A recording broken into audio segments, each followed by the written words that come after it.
estamos en el Piedra, Papel y Tinta con Carlos Romero, ex ministro de Gobierno, a quien le doy la bienvenida. Carlos Romero, esta vez a distancia. Bienvenido, gracias por esta conexión. Estará usted feliz porque ha ganado Bolívar y bien ganado con 3 goles. Todavía me duele como tigre que soy. Carlos Romero, bienvenido. Muchas gracias, Claudia. Un saludo cordial. Igualmente a Gerson. Muchas gracias por la comunicación. Usted es bolivarista, ¿no, Carlos Romero? Sí, bolivarista, feliz por el Bolívar. Lamentablemente no hice ninguna apuesta, no le saqué tajada económica, pero por lo menos me sirvió para cargarlo a Julio Peñalosa y hacer que me bloquee el teléfono unos 10 días, ¿no? Entonces eso es un motivo de alegría. Triste por el Sport Boys. El Sport Boys está en una situación muy crítica, pero bueno, esa es la vida y ese es el fútbol. Vamos a buscar la contraparte y le vamos a preguntar al colega Julio Peñalosa por qué está bloqueando el teléfono. Yo no gané nada y encima pagué una entrada, fui al estadio y lloré. No quiero hablar de fútbol porque hoy los Tigres no estamos en condiciones. Sí, vamos a hablar de lo que sucede en Santa Cruz, de la violencia, del narcotráfico, de cómo esto afecta a la política y qué papel está jugando la policía acá. Usted ha sido ministro de Gobierno de Evo Morales. De hecho, el 2019 usted era ministro y vivió una parte fundamental de esta historia última de Bolivia con lo que ha sucedido después de las elecciones. Doy la bienvenida, aunque no necesita que le dé la bienvenida porque es parte del equipo. Gerson Rivero es nuestra bancada en Santa Cruz. Gerson, gracias por estar con nosotros. ¿Qué tal, cómo se está viviendo el clima en Santa Cruz? El clima a secas y el clima también político. ¿Qué tal, Gerson? Hola Claudia, gracias, doctor Romero. Buen día. Bueno, el clima está mejorando un poco porque ha estado haciendo frío, ahora por lo menos tenemos solcito. Y bueno, el clima político cayendo un poco la efervescencia y como que entrando en una meseta luego bueno, todos los sucesos que han habido, ¿no? A partir de la Cuéntanos en muerte de... titulares, Gerson, las reuniones, la marcha, tu evaluación periodística, por favor. Ayer el doctor Alejandro Canzi lo mencionó muy bien en diferentes canales que lo entrevistaron. Habló de un doble discurso, ¿no?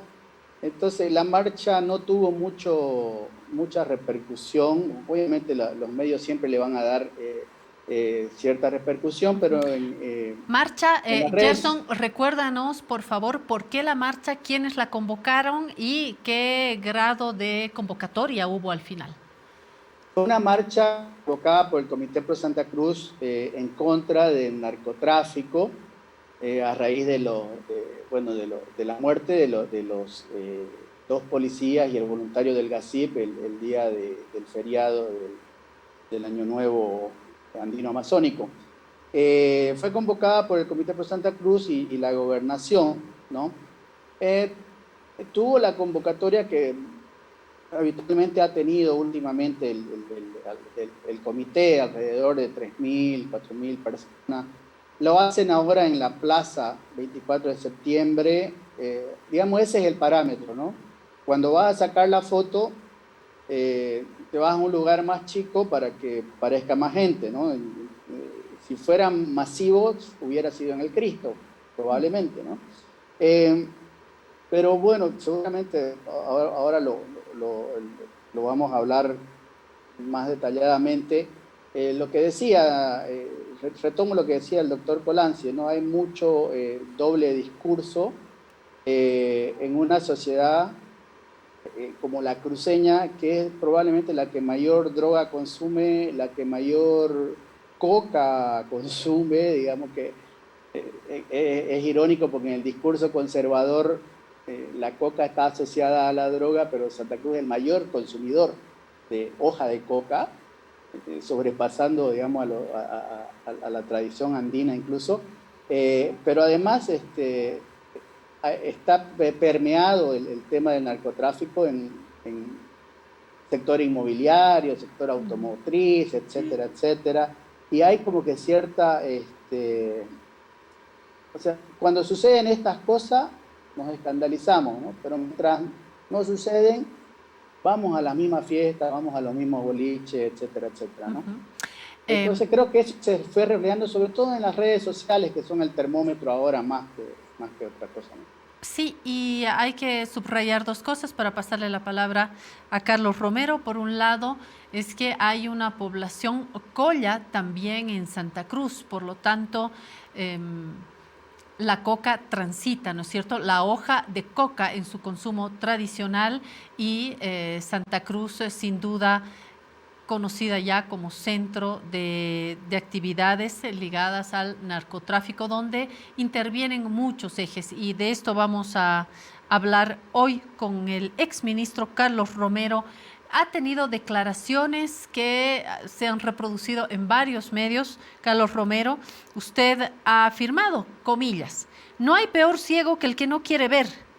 Y el senador oficialista Leonardo Loza sugirió refundar la policía, es decir, parece que ya están amplificándose estas voces de reestructuración de la policía.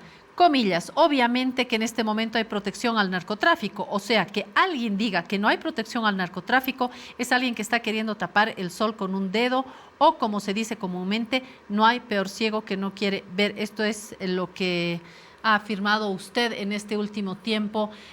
¿Por qué está dando estos mensajes en estos últimos días, pinchando, ¿no? Pinchando un globo que si revienta puede generar una enorme crisis?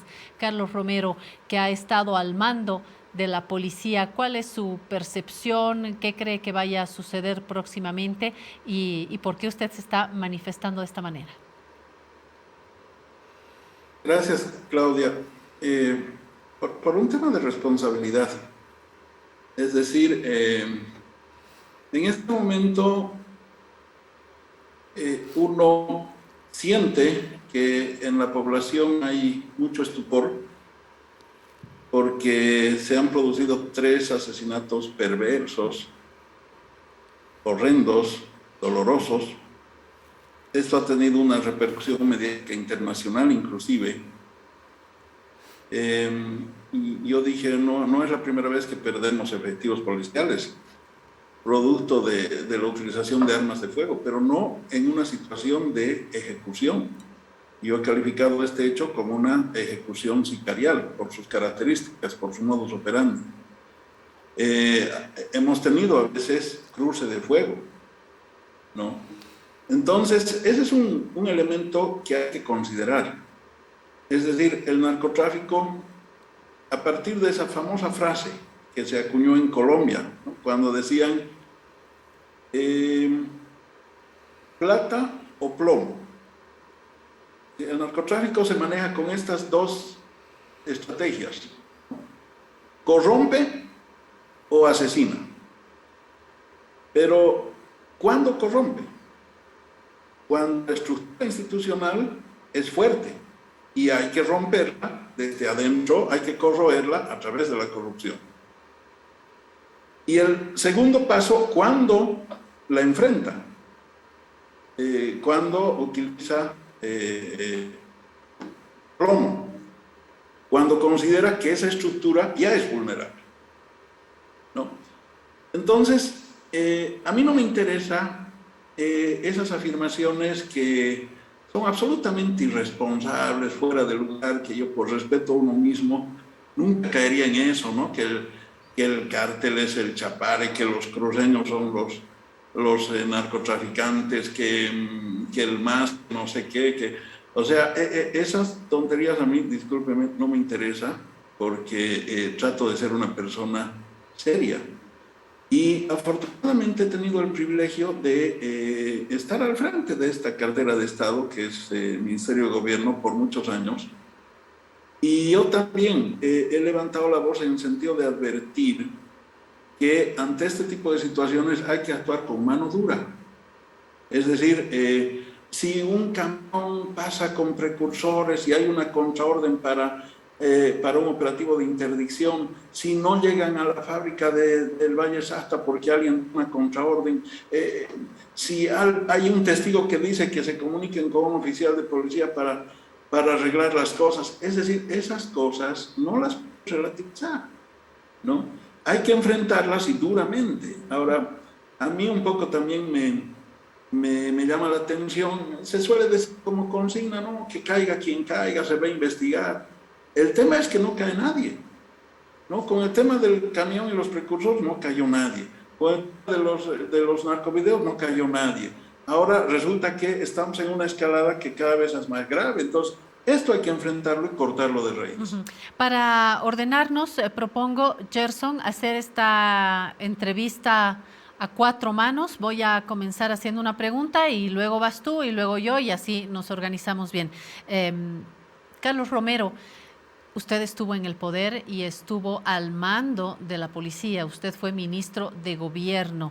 El movimiento al socialismo estuvo en el poder los famosos 14 años. Evo Morales estuvo en el poder. El tiempo no es poco para haber apuntado a un diagnóstico certero y a una solución estructural, como lo acaba de mencionar. ¿Qué balance hace de estos últimos años? El narcotráfico no ha salido como un honguito ayer. De hecho, este es un país que ha sido atravesado, momentos más, momentos menos, por el narcotráfico. No olvidemos las dictaduras militares que han sido sembradío fértil de narcotráfico. ¿Qué me dice de estos últimos años? Claro, en determinado momento se calificó a Bolivia de narcoestado, y fue en la gestión de García Mesa, ¿no es cierto?, a nivel de la comunidad internacional. Porque obviamente ahí se manejaba el narcotráfico y se lo comentaba desde el Palacio de Gobierno mismo. En otros momentos el narcotráfico penetró al conjunto del sistema político. Habría que preguntarle a la familia Paz Zamora, a Barthelemy, bueno, Barthelemy ya no está, a la gente del entorno, al caso Huanchaca, Sánchez Berrey, Narcoavión, etcétera, etcétera. O sea, en ese momento el sistema político tradicional penetrado por el narcotráfico, con presencia de la DEA. La DEA norteamericana operaba en el país en esos tiempos, ¿no? Entonces, obviamente el narcotráfico es un fenómeno que aparece con fuerza en determinados momentos, pero para entender esta lógica, básicamente tenemos que pensar en que el narcotráfico es una industria ilegal, inmoral, todo lo que quieran, pero es una industria. ¿Y cómo opera la industria? La industria opera cuando tiene oportunidades para operar. Se expande en los lugares donde tiene oportunidades para expandirse. Se fortalece en los lugares en que encuentra condiciones para fortalecerse. Hace algunos años atrás, Bolivia había logrado grandes aprobaciones de la comunidad internacional porque bajamos la superficie de cultivos de hoja de coca de 20 a 10% en el conjunto de la región andina. Luego fuimos muy efectivos en el desmantelamiento de estructuras criminales, incorporamos tecnología, creamos el CERIAN, un dispositivo de inteligencia con participación de países vecinos, etcétera, etcétera.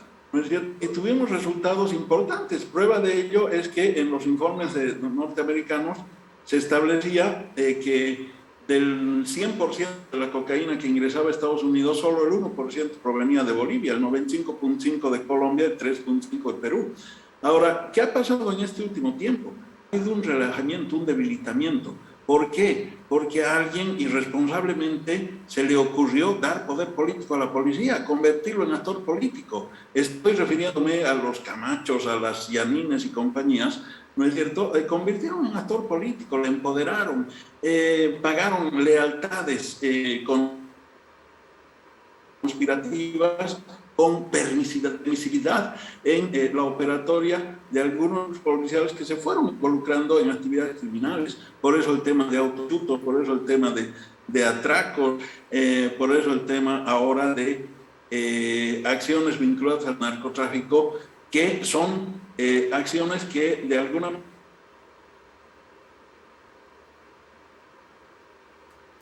Pequeño problema con la señal, pero es parte de estas comunicaciones vía Zoom. Vamos a esperar que se reponga la señal. Probamos nuevamente. Carlos Romero, ¿me escucha? ¿Me ve? Todavía no. Bueno, Gerson, vamos hasta aquí. Digamos que con la primera parte de la respuesta de Carlos Romero. Podemos ir adelantando de repente algún insumo más hasta que retorne con la comunicación. Carlos Romero, algún insumo sobre esto último. No sé si hubo repercusiones sobre estas voces del gobierno, del movimiento al socialismo. Gerson, ¿qué se siente en Santa Cruz en lo político? Bueno, justamente antes de este programa, y sí, probablemente debe seguir, hay una entrevista del programa Fama, Poder y Ganas en directo con el ministro Eduardo del Castillo. El ministro fue muy cuestionado porque no apareció... Hola, doctor. ¿Me escucha? Sí, sí, perfecto, perfecto, Gerson. Ya. Bueno, decía que en este momento todavía debe seguir una entrevista que se le está haciendo al ministro de Gobierno actual, Eduardo del Castillo, donde él responde, porque le hacen la pregunta, responde justamente al doctor Romero y su propuesta de desaparecer la FELCN. Y lo que alcancé a escuchar es que él mostraba ciertos reconocimientos de la Unión Europea, de la UNODC, y no recuerdo qué otras instituciones, que aplaudían el labor de la FELCN en esta gestión. Incluso, decía él, mejor que en anteriores gestiones, digamos. Y con eso daba a entender que la necesidad o rechazaba, digamos, la propuesta del doctor Romero. Gerson, también... ya está con nosotros Carlos Romero. Puedes aprovechar para hacer el gancho a la segunda pregunta. Carlos, sí estamos de retorno. Gerson, adelante. Bueno, lo que le decía, ¿no? Esa fue la respuesta que acaba de dar hace unos minutos el ministro de Gobierno, justificando la presencia o la necesidad, la continuidad de la FELCN. ¿Qué opina usted, doctor, de esa respuesta?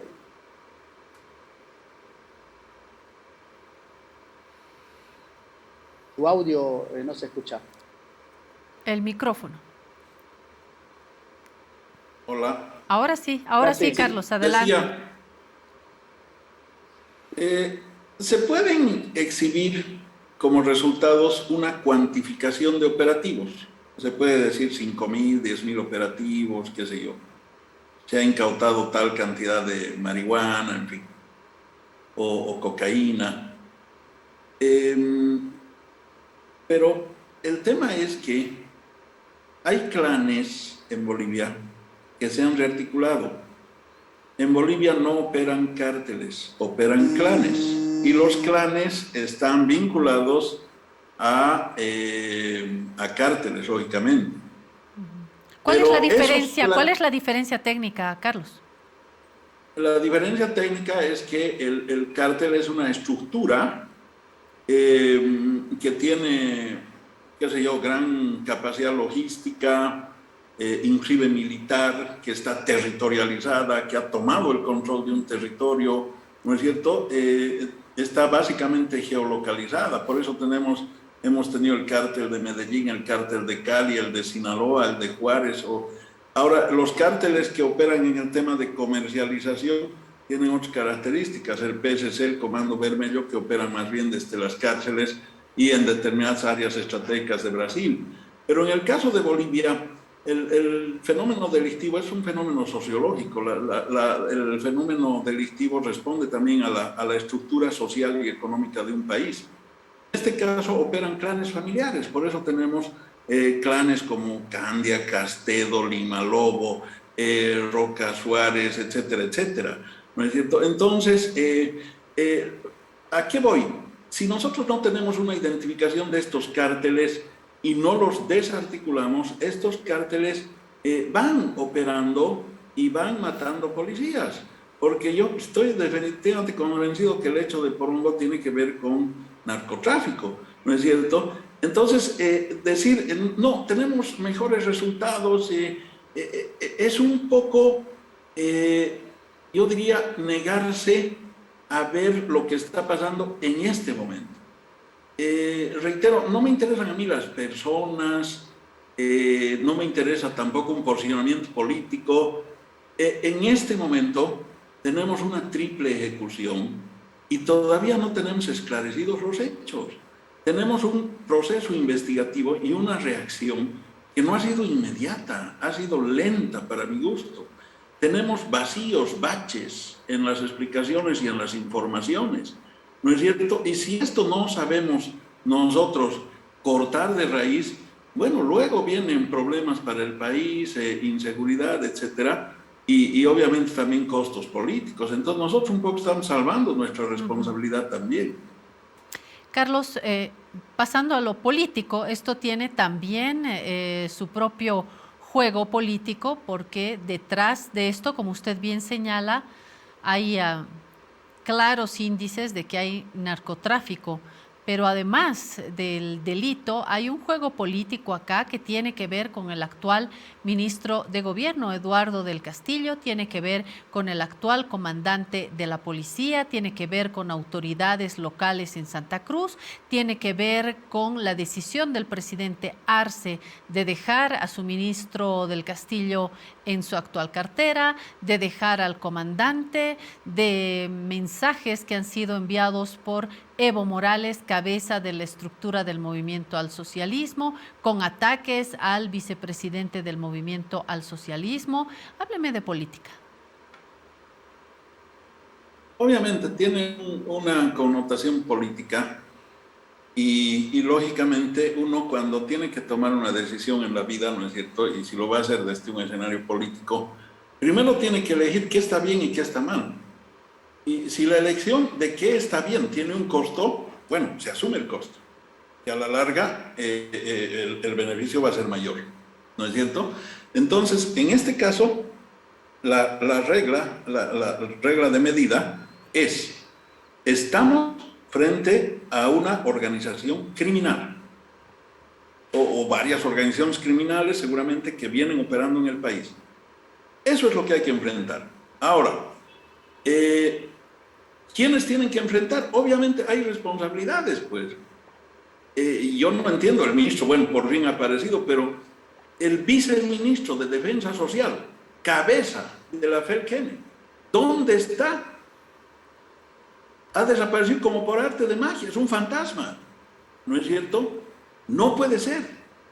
Una situación que pone en riesgo la seguridad del Estado, hay que estar operando de manera personal, de manera tajante y de manera efectiva.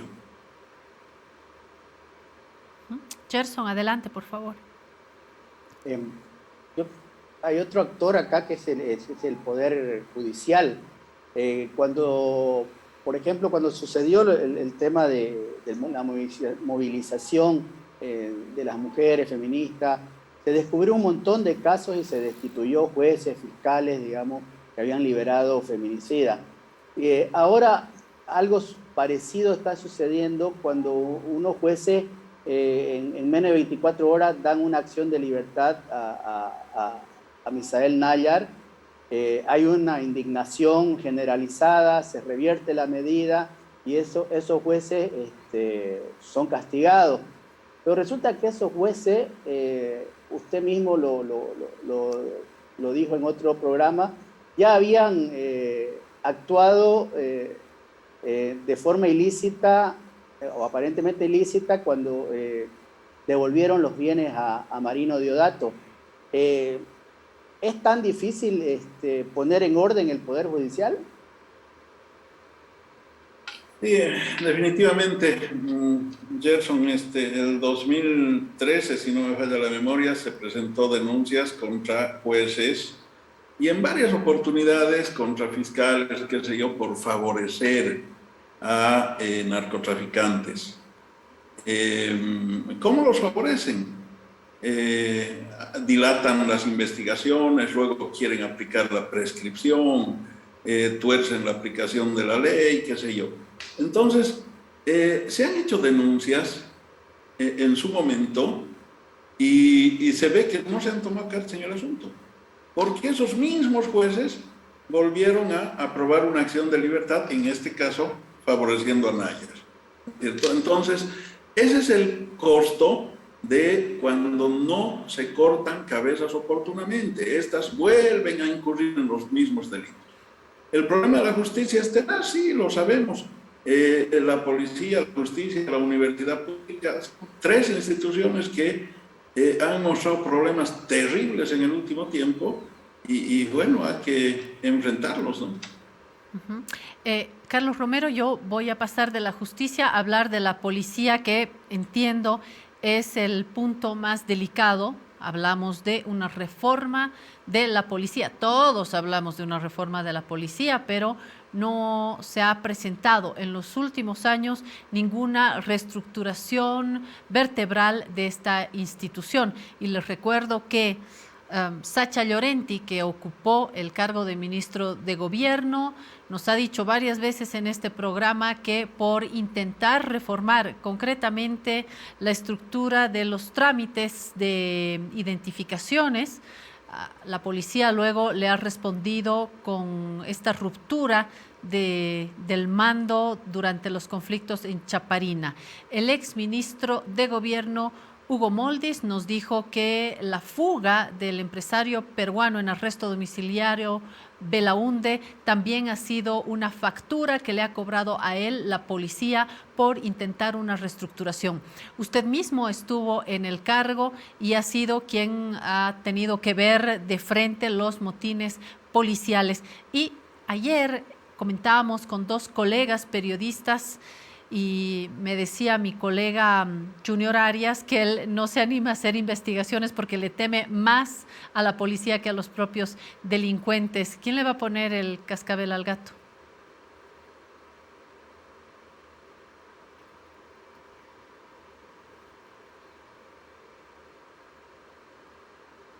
Ahora sí, estamos, me ha copiado la pregunta, como dicen los policías, Carlos Romero. Sí, creo que sí.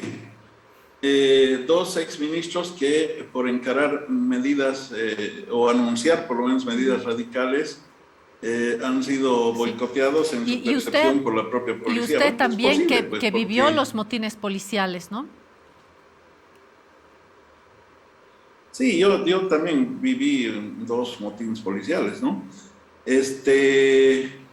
Obviamente, cuando se afectan intereses, va a haber reacción. Entonces, y cuando se afectan intereses que son relativamente importantes, hay que hacerlo acompañados de la sociedad. Para encarar estas transformaciones, si la sociedad acompaña, si el pueblo boliviano acompaña, se puede tener éxito.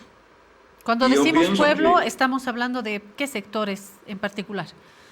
No, es decir, yo creo que hay que empezar a consensuar una reforma integral en la policía y luego con la posibilidad inclusive de someter a una consulta en referéndum.